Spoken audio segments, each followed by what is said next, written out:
in the previous part we all read about the numericals हमने किए थे concave और कन्वेक्स मिरर के, ठीक है। हमने रिफ्रैक्शन का पार्ट देखा था हमारे प्रीवियस पार्ट में। आज जो हम पार्ट करेंगे that is known as your refractive index. कि रिफ्रैक्टिव इंडेक्स होता क्या है, ठीक है बेटा। तो देखिए रिफ्रैक्टिव इंडेक्स की अगर बात करें हम, तो रिफ्रैक्टिव इंडेक्स वो प्रॉपर्टी है, रिफ्रैक्टिव इंडेक्स क्या होता है बेटा, रिफ्रैक्टिव इंडेक्स वो प्रॉपर्टी है जिसके अंदर हमें क्या पता चलता है, जो कि हमें ये बताता है कि वेदर योर इमेज, जो आपकी रेज जा रही हैं, वो रेज आपकी मीडियम के लिए बेटर है, क्या उसकी प्रॉपर इमेज बन पा रही है आपके लिए, ठीक है। वो हमें क्या बताता है, वो प्रॉपर्टी जो होती है that is known as your what, refractive index. मतलब आपकी जो रेज जा रही है मीडियम के अंदर, वो मीडियम कैसा है, क्या वो मीडियम बिल्कुल बेटर है, ठीक है, उसको क्या बोलेंगे, that is known as your refractive index. क्या बोलते हैं उसको, रिफ्रैक्टिव इंडेक्स। अब रिफ्रैक्टिव इंडेक्स का अगर केस देखें तो हमारे पास फॉर्मूला होता है इसका, n is equal to speed of light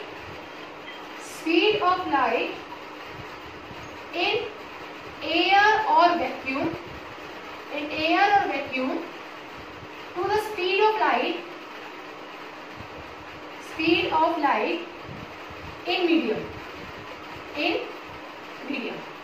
ये फॉर्मूला होता है बेटा किस चीज का, that is the formula of your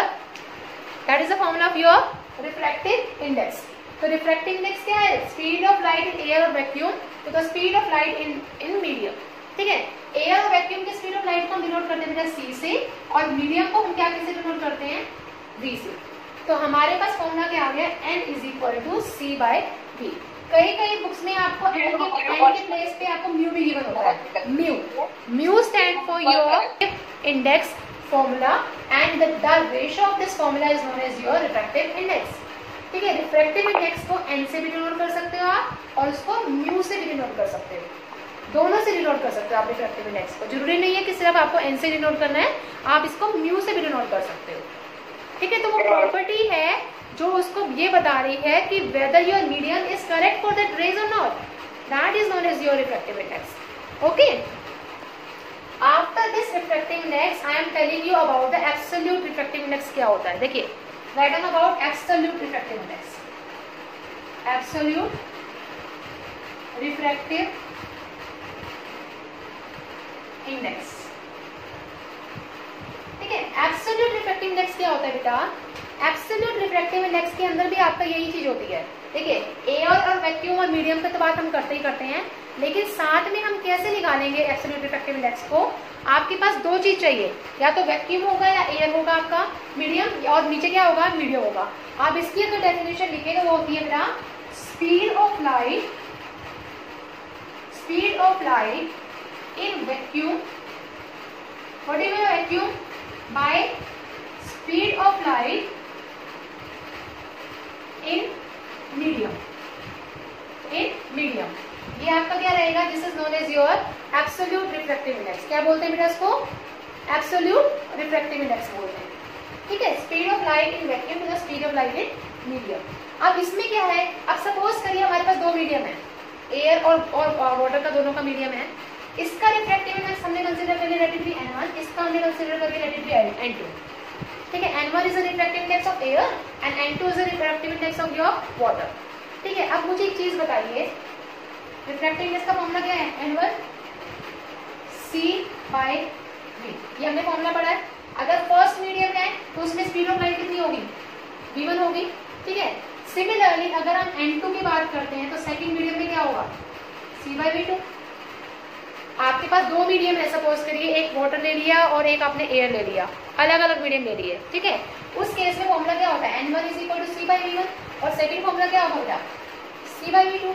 आप इन दोनों को डिवाइड करिए, क्या निकालना है आपको, डिवाइड करिए आप इन दोनों को। जब आप डिवाइड करेंगे तो क्या आएगा बता सकते हैं, आपको यहाँ से निकालना है n21 का मतलब कि refractive index of second medium with respect to first medium. Second का रिफ्रैक्टिव इंडेक्स फर्स्ट के रिस्पेक्ट टू निकालना है, तो कैसे निकालेंगे बताइए, n21 का मतलब क्या है कि आप n1 को n2 से क्या कर दो, डिवाइड कर दो। n1 कितना है आपके पास, c/v1, n2 कितना है बेटा आपके पास, c/v2।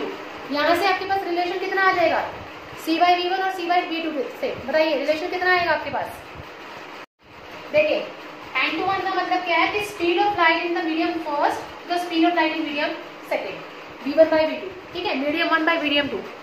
ऐसे ही अगर आप n12 लिखेंगे तो n12 का मतलब क्या है कि speed of light in medium second to the speed of light in medium 1। हमेशा याद रखना, अगर आपके पास रिफ्रैक्टिव इंडेक्स यहाँ पे 2 ऊपर आ रहा है तो यहाँ पे स्पीड ऊपर फर्स्ट की आएगी। हमेशा याद रखना इस चीज को, रेसिप्रोकल होती है। रिफ्रैक्टिव इंडेक्स और स्पीड आपस में कैसे है? इनवर्सली है। देखो यहाँ n ऊपर है, v नीचे है, n और v आपस में कैसे होते हैं? Inversely. That's why I am saying if 2 is there you can write v1 here. If यहाँ पे 1 है तो यहाँ पे क्या लिखेंगे आप? v2 लिखेंगे। दोनों के केस में आपका जो रिफ्रैक्टिव इंडेक्स है वो क्या रहेगा? n21 = v1 by v2 और n12 क्या रहेगा आपके पास? v1 by v2। तो सिंपली आप बता सकते हैं कि आपका जो रिफ्रैक्टिव इंडेक्स है, एब्सोल्यूट रिफ्रैक्टिव इंडेक्स, वो क्या होता है? किसी दो मीडियम में लेते हैं और वो मीडियम आपका कोई भी हो सकता है, मीडियम 1 और मीडियम 2 हम कंसीडर करते हैं। तो आपके पास यहाँ से क्या आ जाएगा? n21 = v1 by v2 और we can say n12 = v2 by v2। Okay, एक न्यूमेरिकल करते हैं इसके बेसिस पे। आपका न्यूमेरिकल क्या है? लाइट एंटर फ्रॉम एयर से लाइट एंटर करेगी into a glass plate. Glass plate आपका मीडियम दे रखा है, air is the first medium, glass plate is the second medium, ये बताइए। हैविंग रिफ्रैक्टिव इंडेक्स 1.50, ठीक है, रिफ्रैक्टिव इंडेक्स क्या दे रखा है बेटा आपको? 1.50 दे रखा है। इट मींस n आपको दे रखा है 1.50, refractive index is given to you. Okay, after that is telling what is the speed in of light in glass. Glass के अंदर लाइट की स्पीड क्या होगी? If speed of light in vacuum is 3 × 10⁸ metre per second, यानी कि आपको c दे रखा है वैक्यूम का, that is 3 × 10⁸ metre per second.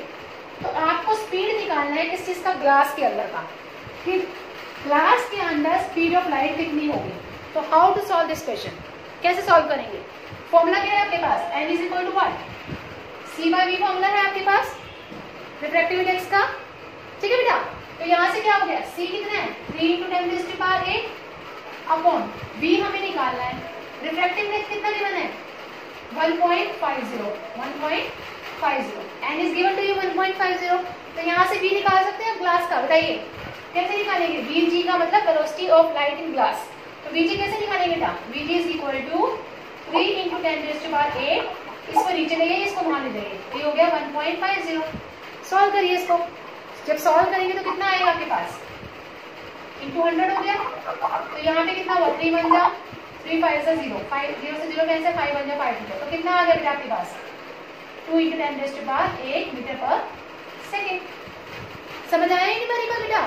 इस न्यूमेरिकल में यही चीज बोल रखी है कि आपको रिफ्रैक्टिव इंडेक्स दे रखा है, स्पीड ऑफ लाइट दे रखी है वैक्यूम के केस में, ठीक है। And now you have to find the speed of light in the case of your glass. Glass के अंदर आपको निकालनी है। तो ग्लास का कितना हो जाएगा आपके पास? यहाँ से आप क्रॉस मल्टीप्लाई करिए and solve the value. Okay, how to solve this question? Glass का रिफ्रैक्टिव इंडेक्स दे रखा है, वाटर का दे रखा है, ग्लास की वेलोसिटी गिवन है। You will have to find the speed of vacuum and speed of water. Now only I told you about it. N का फॉर्मूला क्या होता है बेटा? c by v। सबसे पहले हम निकालते हैं किसका? वैक्यूम के केस का, ठीक है। तो वैक्यूम के केस में कैसे निकालेंगे आप? कैसे निकालेंगे speed of light in vacuum? Any idea to anyone? देखिए ग्लास का आपको दे रखा है रिफ्रैक्टिव c by 2, ये हो गया। Instead of this nv we will write 3 by 2। c हमें निकालना है। Speed of light in glass कितना दे रखा है? ये ग्लास की आपके पास है, ग्लास की बात कर रहे हैं। तो 2 × 10⁸। तो यहाँ से c निकालिए। c कितना हो जाएगा? इसको यहाँ ले जाइए, 3 × 2 × 10⁸ by 2। 2 × 2 cancel out, what you get? 3 × 10⁸ metre per second. This is known as your speed of light in vacuum. हमने निकाल दिया वैक्यूम का case. Similarly now you will have to find the water, speed of light in water. Save करिए। Water का refractive index कितना दे रखा है? nw is equal to c by v w, ठीक है। What is the refractive index of water? Water का refractive index कितना है बेटा? 4/3। c कितना है आपके पास? What is c? वैक्यूम के केस में कितना है speed of light? 3 × 10⁸। 3 × 10⁸। Now you will have to find the speed of light in water. vw you have to find. इसको यहाँ ले जाइए, इसको इधर ले जाइए, रेसिप्रोकल कर दीजिए या दोनों को क्रॉस मल्टीप्लाई कर दीजिए। You get 4 vw is equal to 3 × 3 into 10 raised to power 8. What do you get? VW is equal to 3 into 3 into 10 raised to power 8 divided by 4. After solving, you will get 2.25 into 10 raised to power 8 meter per second. ये आपके पास क्या आ जाएगा? This is known as your speed of light in case of your water. Okay? तो चलिए let's start now. अब हमारे पास जैसे mirror के केस में आपके पास इमेज फॉर्मेशन थी, similarly now we are having the image formation as well as we will have to study about the lenses. जैसे हमने मिरर्स के बारे में पढ़ा था, वैसे अब हमने लेंसेज के बारे में पढ़ना है बेटा. ठीक है, अब वो लेंसेज के बारे में कैसे पढ़ेंगे वो ध्यान से देखिए. रिफ्रैक्शन बाय स्फेरिकल लेंसेज, सिर्फ लेंसेज के बारे में बताऊंगी आज. ठीक है, देखिए रिफ्रैक्शन बाय स्फेरिकल लेंसेज. अब लेंसेज क्या होते हैं? लेंसेज एक ट्रांसपेरेंट मीडियम है जिसके थ्रू लाइट क्या करती है? रिफ्रैक्ट करती है. ठीक है, उसको क्या बोलते हैं? लेंसेज बोलते हैं बेटा. अब लेंसेज के केस में आप इसकी अगर डेफिनेशन लिखना चाहे तो आप डेफिनेशन लिख सकते हैं. Write down. It is a transparent medium, refracting medium. Definition of lenses. Lenses क्या है? It is a portion of transparent refracting medium. एक पोर्शन है ट्रांसपेरेंट रिफ्रैक्टिंग मीडियम का बिटवीन द टू सरफेसेस, दो सरफेसेस के बीच में, between the two surfaces of definite geometrical shape. कोई भी डेफिनेट ज्योमेट्रिकल शेप के अंदर जब दो सरफेसेस लाई करेंगे, ठीक है, उस केस में जितना भी आपका ट्रांसपेरेंट रिफ्रैक्टिंग मीडियम होगा उसको क्या बोलेंगे? That is known as your refraction. क्या बोलते हैं इसको? लेंसेज. सॉरी, क्या बोलते हैं इसको? लेंसेज. लेंसेज में आपके पास दो लेंसेज आते हैं. First one is known as your कौन सा lens? Convex lens. Other one is known as your concave lens. ठीक है, अब हम बात करते हैं कन्वेक्स लेंस की और बात करते हैं हम कनकेव लेंस की. Concave lens. कन्वेक्स लेंस का दूसरा नेम क्या होता है बेटा? Right down. This is known as your converging lens. क्या बोलते हैं इसको? Converging lens. ठीक है, और इसको क्या बोलते हैं? That is known as your diverging lens. Diverging lens. ठीक है, आपको याद हो तो अगर किसी को पास का दिखाई नहीं देता, किसी पर्सन को पास का दिखाई नहीं देता, तो उसको डॉक्टर कौन सा लेंस प्रोवाइड करता है? कनकेव लेंस प्रोवाइड करता है. ठीक है, it means that person is suffering from the disease of myopia. Myopia एक ऐसी डिजीज है जिसमें पर्सन को पास का दिखाई नहीं देता, मतलब पास का पढ़ने में उसको बहुत दिक्कत होती है. In that case the doctors offer them the concave lenses. जो उनको स्पेक्स मिलते हैं उसमें कौन सा लेंस होता है? कनकेव लेंस होता है. ठीक है, but if a person is not able to see the far away object, दूर का नहीं देख पाता, ठीक है, उस केस में यस, उस केस में जो डिजीज होती है that is known as hypermetropia. और हाइपरमेट्रोपिया के केस में जो लेंसेज ऑफर होते हैं that is known as your convex lens. ठीक है, that is known as your convex lens. तो आपके पास यही है, convex lens is known as your converging lens, concave lens is known as your diverging lens. तो कन्वेक्स लेंस के case में जो आपका डायग्राम बनता है वो कुछ इस तरह का बनता है, which is thinner from the upper part and thicker from the middle part.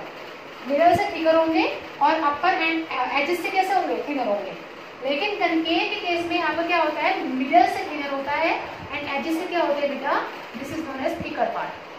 Edges से थिकर होते हैं.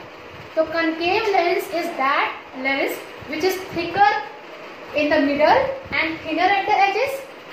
Sorry, convex lens is that lens and concave lens is that lens which is thinner in the middle and thicker from the edges. Convex lens क्या होते हैं? Middle से thicker होते हैं, edges से पतले होते हैं, थिन होते हैं. But in the case of concave lens thinner from the middle and thicker from the edges. बताइए यहाँ तक किसी को कोई भी प्रॉब्लम?